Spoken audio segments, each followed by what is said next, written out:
Well, Whoopi Goldberg, I watched your Lifetime movie this weekend, A Day Late and a Dollar Short, and you were a producer on it. You narrated. You the lead actress. Tell us about this role because I've never seen you in a role like this before. The mother of a large family with lots of different issues going on. What brought you to that particular part? Well, I got a call from a friend who is the executive producer who said, "Hey, I'm going to do Day Late and a Dollar Short for Lifetime. Interested?" And I was like, "Sure." And he said, "You know, you worked with Terry before," and I was trying to wait to see if I could figure out who he was talking about because I didn't know exactly what he was saying, but I knew I wanted to be part of it because I love this guy. And he was really, I was, "Oh yes, cool, cool, cool." And then I realized this is yet another one where, well, I don't even want to give it away, but you know what happens. This is the second time this has happened to me in a Terry McMillan piece, so it's kind of fun. And what's interesting is, a few years ago you told Larry King you were going to retire from acting, and boy, that seemed to have opened up the floodgates. Now you're producing this. I mean, and you did For Color Girls. I mean, it's so great to see you back acting in these really meaty roles. So were you surprised at just how challenging this one was? No, I think what happened with me is I just wanted to back off some of the things I felt I was going to have to start to do because I just didn't think they were right for me. It wasn't right for me, and I said I needed to take a break, and so that's what I did. And then I took the job at The View, and then I was doing that for about 4 or 5 years. And then the folks over at Paramount, I met up with them, said because I noticed they were doing the Teenage Mutant Ninja Turtles. I said, well, gee, I'd like to be part of that. And they're like, come on. I was like, no, really. I've always wanted to be in the Teenage Mutant Ninja Turtles. And they were like, okay. And, people always say okay, and then they forget about you. But these guys remembered. And, For Color Girls was a great piece, just a very tough character, one I didn't like at all. And so it took me a year to get her out of my body. I'd never had this issue before. But suddenly I was stuck with this horrible woman in my head, and she wouldn't leave. And then finally she did, and I was like, oh my God, it's like the sun came up again. So this, this came along, and it was like, oh, this will be fun, because it's probably, right for, this is the second parent I've played of sort of a big bro. The other one was Kingdom Come, which is awesome. And so I said, this will be fun. And then they got great actors to play with, it always helps when the actors are fun. Oh, sure. It's a wonderful cast, including Aniki Nanu Rose, who's nominated for a Tony right now. So, yeah, she's marvelous. One of the things I really liked about this was how you see what your dream is at the beginning, and then it's such an uplifting ending. It really ties it all together in a really nice bow. Yeah, I mean, it's just a good story. It's a good story. It's slightly predictable, but hey, if it's a good ride, who cares? I mean, you know that eventually she's going to try and work it out for the family. Now, it doesn't work the way she wants it to work, but it works in spite of itself, So all of the things that she's trying to do before her next challenge, she doesn't get it all done, but she leaves enough information that gets the point to them, and they are able to sort of take it to the next level. So I was kind of proud of it, and when I saw it, I realized it was a good thing I was in the process of losing 30 pounds because I was as big as a football player. And the other thing, because I missed a lot of stuff because they hadn't shot it while I was there, and so to see all the stuff at the end really sort of took my breath away. Well, what's interesting is, growing up, I mean, TV movies, they were just a staple of programming, and now they're sort of a dying breed, and Lifetime's come back and done some really interesting and provocative pieces. As a producer, is that something that could you see producing, even if you're not starring in TV movies going forward? I mean, is that... my company's always produced stuff. We produced for Lifetime, actually. Yeah, Strong Medicine, sure, 6 seasons. Yeah. And for HBO, we did Ruby's Bucket of Blood, and then we've done a lot of stuff. Tom Leonardis, my partner, and I. You know, we try to put a lot of stuff out, but because we're small and we do everything ourselves, sometimes it's just we realize that we can't afford to do it. It's just too big. Yeah. So, you know, we try to stick to stuff we can do now. Because once you get into partnership, you know, with other people, you lose a great deal of what you've created. So you want to sort of do it with other people if you have to, and by yourself if you can. So we try to do as much as we can. Well, it's interesting because, of course, we're an awards website. So you mentioned producing, and that's sort of half of your EGOT is from producing projects. And also, we have to give you credit for being part of the 30 Rock episode that popularized that term EGOT. I mean, we were calling it the Grand Slam. Right. Now, I'd never heard of it. I'd never heard that word EGOT until 30 Rock, and I was like, what is it? And they were like, you have it. I was like, yeah, you do. And you know what's as I said, we're awards nuts. And the idea that you got 2 of yours, your E and your T, within a few weeks of each other in 2002. And for both things for producing. And I have to ask you about, you know, you produced that TV special on documentary on Hattie McDaniel, who was a first. Yeah, first African American yeah. to win an Academy Award. And so many people don't understand all the firsts that you've done, like the first African American woman to be nominated twice for the Academy Award, the first woman to solo host the Oscars. I didn't know anybody realized that, but yeah. Yeah.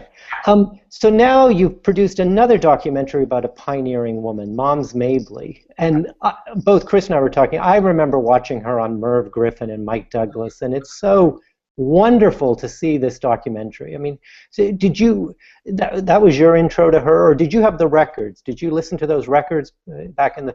Yeah, we grew up with them. You know, my mom had them. And so, you know, we had them, and they were funny. And she was funny because we got to see her on television. My mother allowed us to watch. And I thought she was quite fascinating because she was able to say things that I understood as a kid, and also to make the adults laugh. And as I got older and I started to listen, I started to understand that she had the ability to tell the same joke to 2 separate groups of people at the same time and have both groups laugh for different reasons. When you contacted a lot of the people that are in the this documentary, like Arsenio Hall or Joan Rivers or Robert Klein or Eddie Murphy or any of them, and you told them what you were working on, what was their immediate reaction? I'm in. You know, they were very happy that someone was talking about her. You know, because she's not on people's radar and hasn't been for quite some time, which I don't understand. You know, but part of it is being a black performer, because you know you don't get you don't have reruns of shows like you have with Burns and Allen or with Lucy and such. So you don't have a lot of that. You only have records, which no one really listens to anymore, because you can select everything you want from the group that you want it. You know, you don't have to become someone who, I don't know, we were a little more, I feel, well-rounded because we had to buy the whole album. And you ended up having to listen to other stuff by the same artist that maybe, you know, you didn't know, you only wanted one song, but you had the whole album. Or you listened to the radio where you would hear James Brown and Glenn Campbell and the Supremes and Herb Alpert in the same half hour, you know, and you could make a decision about what you liked and then pursue that. But you got an array of things to listen to, and I sort of feel you had more choice. Now you can just go in your niche and never know that there's anything else. So I feel like in some ways, you know, young folks in particular, get shortchanged opportunity to know that there's a lot of different stuff, like Moms. What's interesting, answer. Yeah. You're mentioning records, and of course your Grammy comes from your the recording of your Broadway show. You know, only the second of three women to win the comedy album.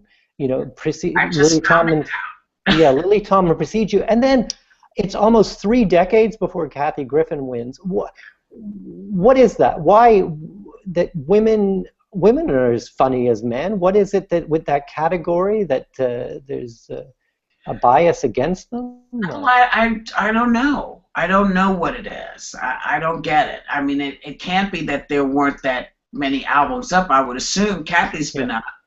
Oh, sure. You know, but why she didn't win is I don't know. I don't understand how people vote because of course it's, you know, it's individual. So people like this, they don't like that, and I think, wow, really? But it's subjective. So you kind of just got to go, oh, all right. And 30 years is a long time. It's a little suspect. On your 2 Oscar nominations, Color Purple and Ghost, were the when you got there to the ceremony on the evening of either one of them, were the expectations different? Did you feel like you were going to win for Ghost, but maybe not for? I mean, I'm just wondering about what your thoughts were going into those evenings. My thoughts were, I hope I don't fall in these heels. That's the first thing I thought. And you know, people don't understand this, but if you've watched the Oscars all your life, and suddenly you're nominated for one, it doesn't even matter if you win because you can just run around and say, yes, I got nominated for an Oscar. And I mean, that was a huge deal for me because my mother and I, my brother, we would watch. I would make speeches all the time. But, you know, the greatest thing was I got to watch someone I respected dearly win something. She had been nominated, Geraldine had been nominated, what, 6 times, 7 times, and never won. That's right. So I'd like to feel like all of our collective energy went into securing her win because, you know, she passed the next year. And it was like, you know, thank God she got it. I'm glad she deserved it. She was wonderful in Trip 2. And so I was very happy, you know. What's amazing about that piece is that, you know, again, with Lifetime, Cicely Tyson getting to recreate what won her the Tony last year in the film version of that.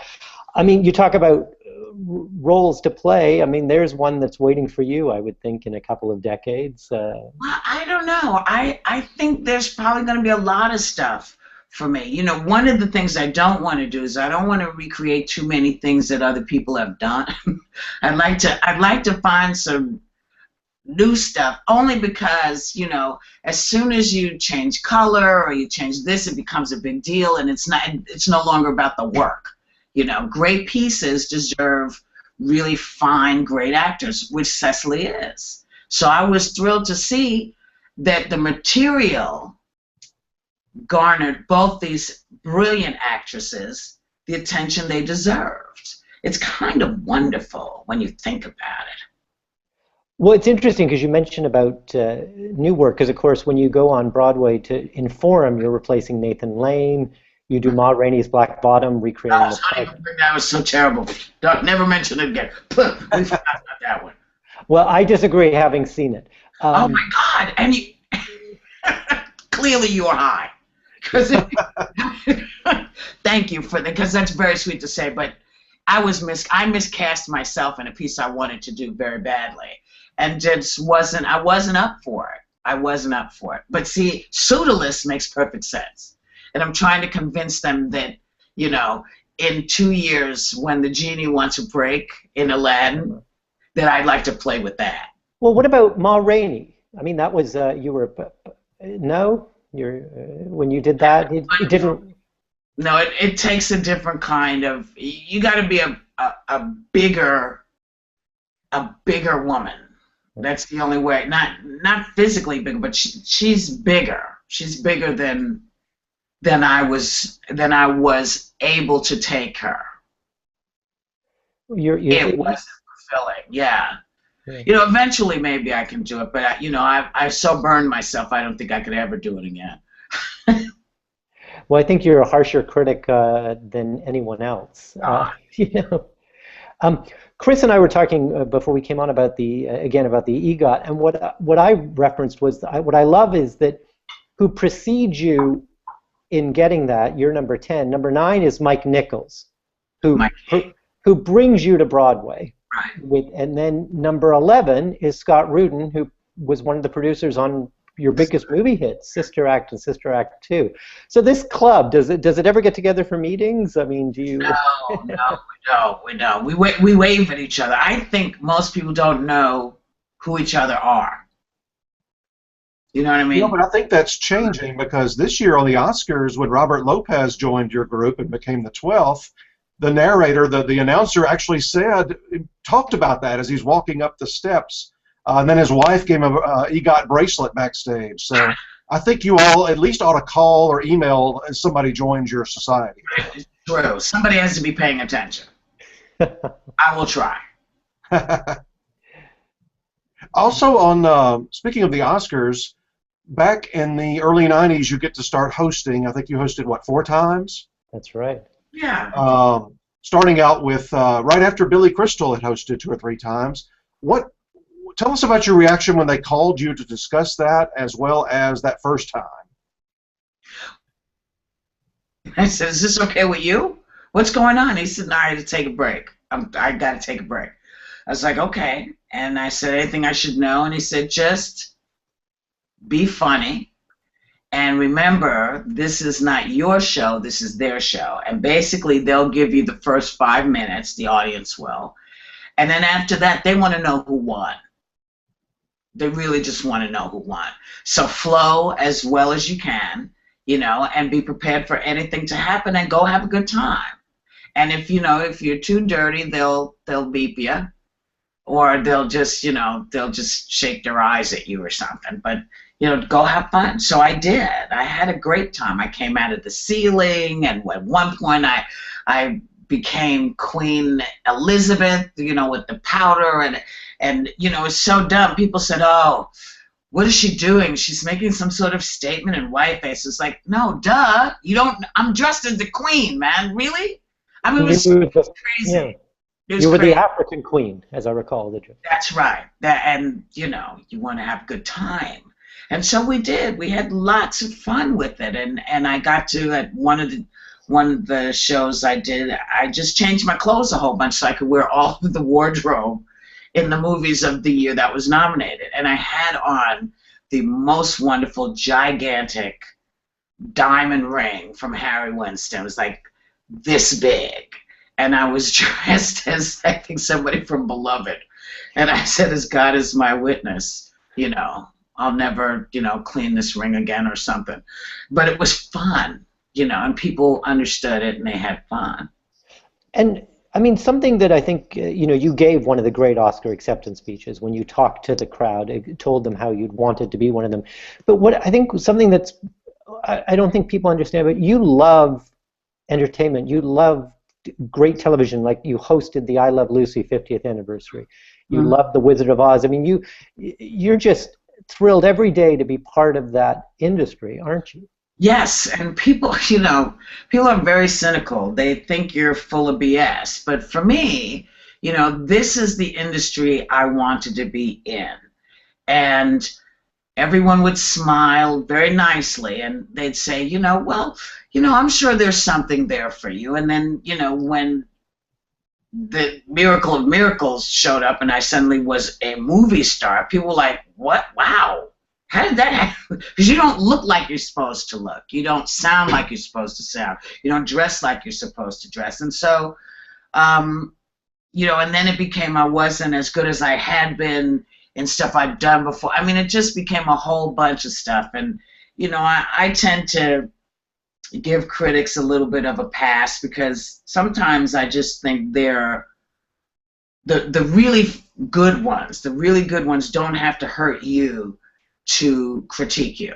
They don't have to put you down or make you sound dumb. And, people write things or, I was excited to go to everything. And so I was invited and I wanted to go. But cynical people say, "Oh, she'd go to the opening of an envelope," not realizing that careers are this long. And if you're lucky enough to have a long one, you want to get in as much living in that career as you can. And so I wanted to go to everything, and I wanted to have fun. I wanted to meet everybody because I was interested. And I find nowadays, you know, that I still carry that in me, but I see a lot of, you know, too cool for school. Folks are too cool for school and they can't be bothered. But you know, the Oscars to me are and will always be a huge deal because it is, regardless of what people say and how they think this happens, you vote for your peers. You vote for your peers. You know, I see the movies. I don't vote for my friends. I vote for the performance that got to me. You know, and that's what it is. And so I just always want to say to people, you know, look around and see where you are, because there's no place like this. There's a lot of awards out there. You can go to as many of them as you want, but there's nothing like the Academy Awards. Nothing. You know, so if you get nominated, be respectful, because when you look at the list of people who were brilliant actors who never got nominated, you're lucky. You know, you're lucky. So I think people should respect that. You know, and I know people say, oh, we got to get young people, but young people will only come and watch if they're interested in the movies that are up that year. That's how that works. But somehow, every couple of years, people say, "Oh no, we have to do something spectacular and get the young people interested." Well, yeah, it doesn't work that way. But you know, who am I? I'm just an old broad in a little box right now. I'm glad you brought up your love for the Oscars, because we've had several Oscar voters on over the last 3 or 4 years, and I always like to ask this question. You said you like to vote for performances that get to you. What does that mean? What types of performances get to Whoopi Goldberg? Well, great performances get to me. You know, what is the Lupita Nyong'o? Mm-hmm. Her performance got to me. She wiped me out. I was exhausted after I saw her. You know, who else? Oh my God! See, you're asking me now, and I can't. My brain is blank. Well, you didn't have to give specifics unless you want to, but even just like what types of things, what when you sit down in front of a film, you know, would make you want to mark their name on a ballot? If I come out of there going, wow, I want to meet that person. I want to meet that actor. That knocked me out. I just want to tell them it's great. Or when I get up and have to go and write a note, which I do sometimes. I send notes to people and just say, your film knocked me out. Like Matthew McConaughey. Matthew tore me to shreds. Tore me to shreds. Because I remember, you know, when, oh my God, wonderful actor, who did Milk? Sean Penn. Say it again? Sean Penn? Yes, Sean Penn. He knocked me out, you know, and I wanted to write him a note, but I couldn't. I couldn't put into words what was happening, you know. But I write to people and I just say, you know, for what it's worth, that was spectacular, you know, because you want to go on the ride, and it doesn't matter if it's a comedy. I mean, The Hangover. I'm telling you, The Hangover killed me. Tears coming down Zach Galifianakis and actually everybody, because it was so fresh and so right, and you didn't want it to stop. I would have been happy if he'd stayed up on the roof for another couple of weeks, you know, just to see what would happen. I like stuff that sort of takes me and knocks me around gently.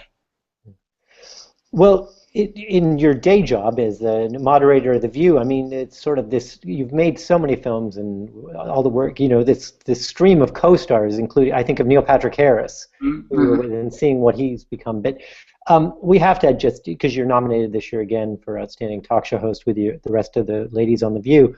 Just last week, that the unbelievable attention that was focused on The View as Barbara Walters signed off, and so how long before, have you already gotten a phone call from her, because she's remaining the co-executive producer? Has she called in to talk about the crosstalk? No.